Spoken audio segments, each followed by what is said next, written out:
Hello Internet, and welcome to the promised videos of the Battle of the Catalonian Plains. Now, when you think of important battles throughout history, there are some who springs to mind, stuff like Agincourt or the Marne, the Bulge, Pavia, Gettysburg, Vienna, the Three Rivers Campaign, so on and so forth.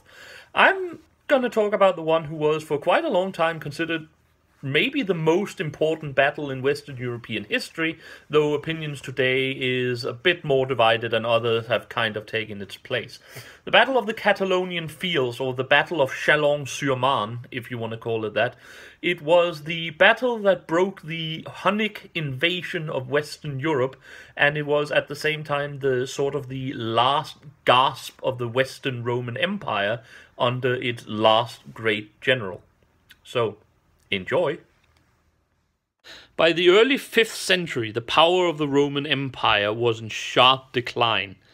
The empire had been divided into two following the Tetrarchy and the rule of Constantine the Great, and particularly the Western Empire no longer held any kind of the power that it once had.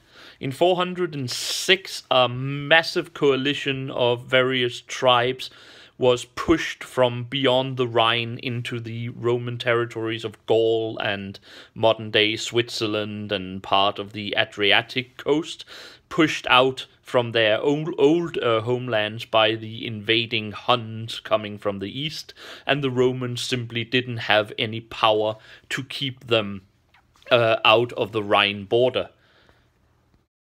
These tribes settled in various areas in Western Europe, nominally under Roman control, but in fact really more of Roman allies and potential, honestly, enemies from time to time, which further decreased the prestige and power of Rome.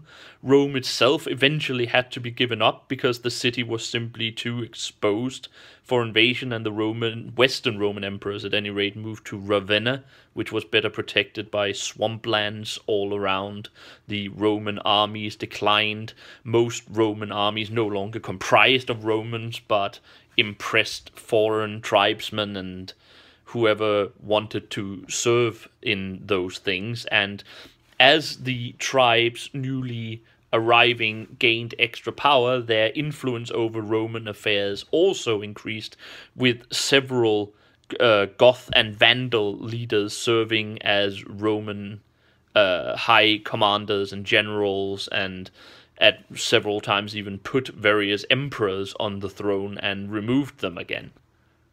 On the other side of the Rhine-Danube river border, the Huns have quickly extended a massive empire spanning most of central Germany, Eastern Europe, possibly even parts of the Scandinavian peninsula and into the Caucasus, all united under their various kings, of which at this particular time we're talking about the most important would be King Uldin, who was a fairly peaceful king for the Hunnic times, in as much as he didn't really try to expand his empire as much as just making a lot of money by renting out his armies as mercenary to whoever wanted to have them.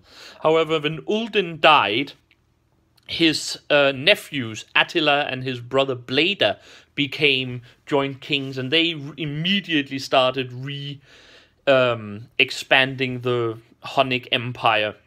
It was at that time that they probably moved fully into the Scandinavian lands and the northern German areas.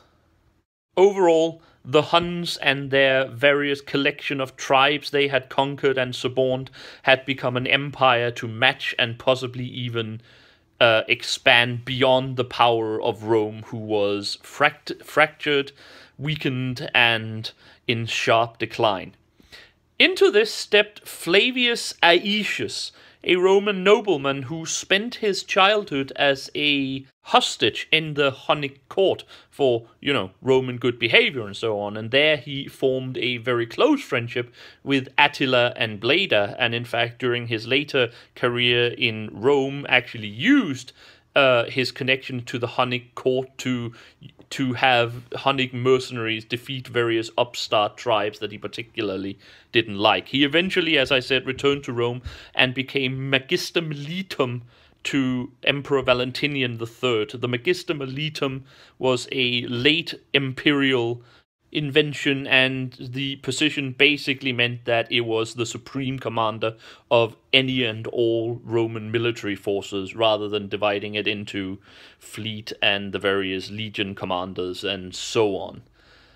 Aetius was a very effective nobleman and general, and did his very best to staunch the bleeding that the Western Roman Empire was currently experiencing, with no hope of help from the Constantinobles or the Eastern Roman Empire, as they had their own problems and were in fact threatened by the Huns on their borders. Around the same time that Aetius had sort of stabilized the internal Roman situation, Bleda died and Attila became sole king. Now, most people at the time and later has assumed that Attila had Bleda assassinated, but there is actually no real evidence for this, so possibly he just died from natural causes. Anyway, Attila was already an aggressive king and quickly moved again to expand the borders of his empire further until he touched on the Roman dominions in Gaul and everywhere else along the Rhine-Danube border. So now basically the entire northern border between the Roman dominions was held by Attila and his Huns. Aetius knew that the weakened Roman legions would not be able to hold off the Huns by themselves, but also knew that many of the tribes that gave him headache in Gaul and elsewhere actually considered the Huns a much greater threat than the Romans themselves. So he set out to construct a series of alliances. While Attila extended his dominance over the eastern tribes, Aetius constructed a fairly powerful net of defense alliances between the various tribes in Gaul and Switzerland that would boost the legions in case Attila were to make offensive moves against Rome, which he did already in 441. However, the Roman armies were mostly fighting the Vandals in Spain and southern Italy, so they couldn't really stop him despite Aetius' attempts to do so. However, Attila was not yet ready for a full-scale war, so this was mainly just ravaging cities in northern Italy and along the Adriatic coast in order to gain, well, gold and booty and so on. It was at this point that a couple of things happened in quick succession. A sister of the Western Roman Emperor Valentinian, named Honoria, was trying to escape an arranged marriage with a Roman senator she didn't particularly care for, and sent a message to Attila along with her engagement ring asking for his help. Now, whether or not she actually wanted marriage with the Hunnic king is unknown, but Attila at least took it as a opportunity, shall we say, to move aggressively against the Roman Empire. He basically said, yeah, okay, I'll marry your sister, emperor, and I want half of your empire as a dowry. This was, of course, not really acceptable to the Roman government, so not much immediately came of it. But at the same time, a tribe in northern France called the Salient Franks, who probably originated somewhere in central Germany, but had been pushed into northern France and what is today Belgium by the Hunnic advance, had a power split between two sons of the king. One of them escaped to one of them basically lost a power struggle and escaped to Attila to seek help to gain what he considered his inheritance, while the other one went to Aetius to make sure that, well, the brother wouldn't just immediately walk back in and get what he wanted. However, these two things together gave Attila the excuse or the reason he needed to gather up all of his Hunnic armies and all of his subordinate tribes and make a true and powerful invasion of Western Europe. So, in 451, Attila, with all of his forces put together, the Ancient historian Jordanus places his army size of around 500,000, but even modern-day historians who utterly reject this number as completely impossible agrees that his forces probably numbered somewhere between 50 to 200,000 fighting men, with somewhere between 100 and 150,000 as a fairly probable number. And he moved into Germany and Belgium and northern France, burned, pillaged, plundered everything as he moved along, bringing with him the Salient Frank Prince Childeric, that he was, of course, fighting for the prince's right to re-establish his own domain, why he would then plunder every last city in what was supposed to be the prince's domain is another thing, but again,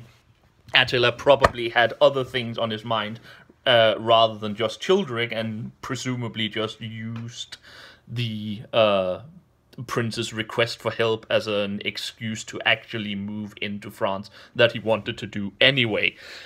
Again, possibly using the marriage proposal or supposed marriage proposal by Honoria as a further kind of excuse to, well, this is the part I want for my dowry, so here I am going to take it.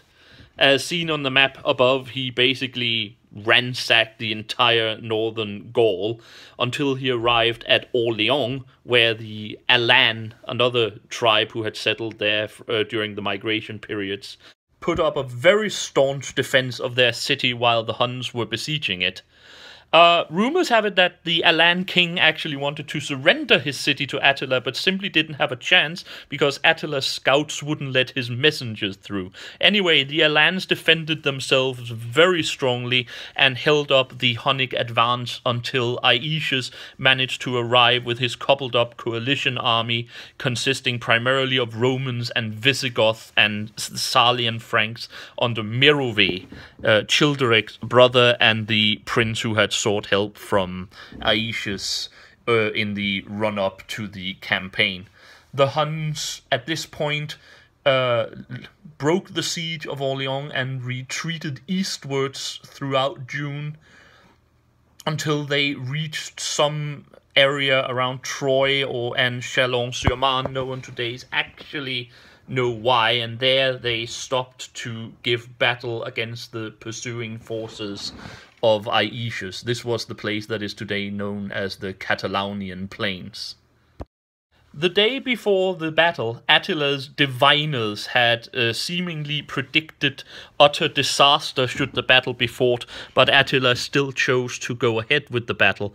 It is worth noticing, however, that we only know about these diviners from Roman side, so it all might simply be a fabrication in order to expose Attila as some dangerous heathen, rather fighting, after all, against the noble Christian Romans at this time. However, the day dawned probably around the 20th of June, and the two commanders spent much of the morning positioning their tribes and armies for the upcoming battle. It's worth here to take a look at who was on either side. Most of ancient battles were fought between basically two particular factions, the Romans and the Huns, or the Romans and the Carthaginians, and so on, with a few allied forces. This, however, well, let's talk it up. The Huns had their own forces, of course, the Hunnic armies, with supports from subordinate tribes such as the Amali Goths, the Rugians, Thuringians, Gepids, Burgundians, and the Franks under Childeric, as well as the Herulians. So a massive tribal coalition. Although the Gepids, according to all known historians, had basically been wiped out, or at least had most of their fighting force wiped out around Orleans when they acted as a rear guard for Attila's retreat. Some say almost 15,000 Gepids was destroyed during that time, but even if the number is inflated, apparently the Gepid was rather spent as a fighting force even before the battle began. The Romans had, of course, the Roman legions, but also troops from the Alans and their primary allies, the Visigoths, who was probably even more numerous than the Roman legions themselves, the Salient Franks under Merovee, Armoricans, Saxons, and Burgundians. Now, the Burgundians are an interesting thing, because the Burgundians were actually a tribe that gave Aetius a bunch of trouble until he used Hunnic mercenaries to destroy them as a power factor. So the Burgundians were divided. There were Burgundians on Hunnic side because, well, they had been absorbed into the Hun Empire. There were also Burgundians on the Roman side because despite Aetius having a hand in their destruction, it was still the Huns who have done it. Such were the, well, politics of the time. Anyway, the battle began around the 9th hour, so that's probably around 3 p.m. in the afternoon, after the commanders had spent most of the day positioning their fragile coalition forces. It was an incredibly brutal battle. Very possibly the bloodiest battle ever fought between armies without gunpowder weapons. Again, the numbers, some ancient historians like to put the numbers at around 500,000 for each size. That seems very unlikely, but probably somewhere between 250,000 350,000 men were engaged in close combat hand-to-hand during this time.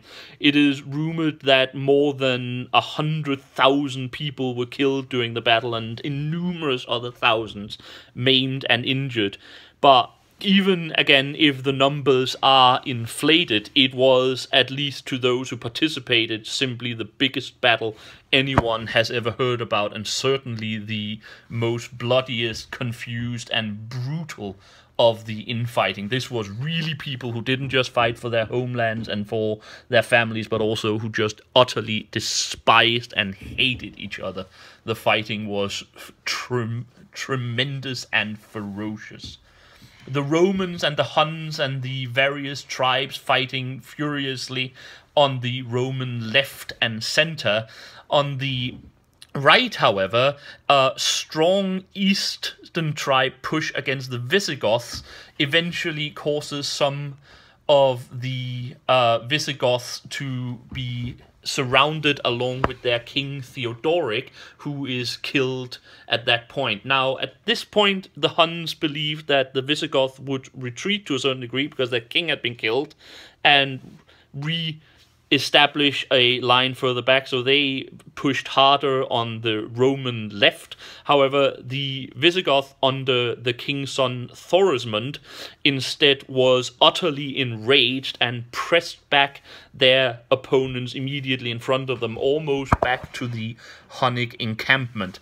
Fearing to be surrounded and thus utterly destroyed, the rest of the Hun forces had to retreat to the encampment as well, and Attila eventually was besieged in his encampment by the victorious tribes opposing him. Thorismund and his Visigoth wanted to press the attack, take the Hun encampment, and utterly destroy their opponents and avenge their king, but they were stopped by Aetius. Why did that happen? There are several reasons. First of all, maybe he wanted to save his old friend. Attila and him had grown up together at the Hunnic court, and despite them being enemies, in ancient time that didn't necessarily matter for friendship in and of itself. Secondly, he could have been scared of what the victorious Goth might do if so emboldened. Again, the Goths were not really under Roman suzerainty. They acknowledged that the Romans sort of was their overlord, but they weren't really. So if they could, again, destroy Attila and his Huns, what would they do in the West if gaining such a degree of, shall we say, people's pride, if you want to call it that? Also, he might have been fearing an ambush. They didn't know how the Huns might have had extra forces, and the Huns were, after all, primarily a light cavalry army, so they might have taken around. Thorismund himself might have actually worried that, okay, this camp might not be as easy to take as all of that. Another thing is that Aisha's position in Roman society was based on him being the defender of the Western Roman Empire, so he might have decided that it would be better to allow Attila to leave, and thus struck a secret deal with his old friend, rather than allow him to be destroyed completely. Anyway, the attack on the camp never took place, and the next morning, while Attila had prepared a pyre of saddles for his suicide bonfire, he discovered that the way east was open and the Hunnic armies slipped away and retreated back over the Rhine and Danube to their strongholds in Pannonia. Aetius, of course, could not in any way follow into the Hunnic territories for a counter-offensive, as his own legions were not even remotely strong enough, and his coalition was only formed to defend their new homeland, so they broke up and returned to their own areas, the Visigoths in southern France, the Salient Franks in northern France, and the various other tribes to their territories. So Aetius had to spend a lot of time after the victorious battle just reorganizing the defense and overall administration of France, while again trying to make sure that the now victorious tribes in that territory did not actually do rebellions themselves. Attila, however, was not more beaten than the very next year he gathered another large force of Hunnic armies and attacked directly across the Alps into Italy. Aetius would have no chance to respond. He was still busy in Gaul, and there was no way he could convince his coalition partners to move into Italy to defend the Roman homeland, because they had no reason to. So all of Rome's dominions in their own heartlands lay open to Hunnic invasion. However, Attila left the country again after a meeting with the Pope near Milan. Why did Attila leave? No one knows. It's considered a miracle today, of course, but basically the Pope might simply have told him that Honoria had by now actually married the senator picked out for her, so even if he did marry her, he couldn't get the dowry. No one knows what he said. But anyway, Attila returned back to his homelands and never really troubled the empire again, also mainly because he actually fairly soon died. Quite quickly after the battle, Valentinian, the Roman emperor, having grown fairly jealous of Aetius and wary about his growing power, had Aetius murdered. Then some of Aetius' friends had the emperor murdered, and Rome entered its, or at least Western Rome entered its final terminal decline, where more and more Germanic tribes moved into Italy and destroyed Roman power and took over the empire, and, well, until basically it was German generals who put on the throne and then removed from the throne again the last few Roman emperors, until the empire itself dissolved into the Germanic kingdoms of northern Italy, such as Lombardy and so on. Attila again soon died. His heirs fought for power, which allowed their subordinate tribes to rise up and destroy the Hunnic people as a power factor in several massive battles. All of this basically meant that the Goths and the Franks remained as the new powers in France, central Germany, and northern Italy, rather than the Romans or the Huns. So, that was the Battle of the Catalonian Plains. Now, why was it so important? Well, to some, especially modern-day historians, it might actually not be. Again, it didn't prevent Attila's campaign the next year, which left Italy completely at his mercy until the papal miracle. It didn't in any way really stem Rome's doom, or Western Rome's doom, even if it perhaps pushed it back a few decades. Attila even achieved most of his objectives, even if the battle itself went against him. The only thing he basically didn't get, he got all the booty, he proved his power, he maintained his control over his tribes, and he basically, to a certain degree, expanded his empire further into Gaul for a while, although eventually after the battle Childeric was removed as king of the Franks in favor of Merowe. Also, again, Aetius was dead, Valentinian died, Attila died. It really didn't seem to matter. However, what the battle did was ensure that the West would remain under Roman-influenced tribes, if not under Roman control, then under a certain degree of Roman-inspired culture.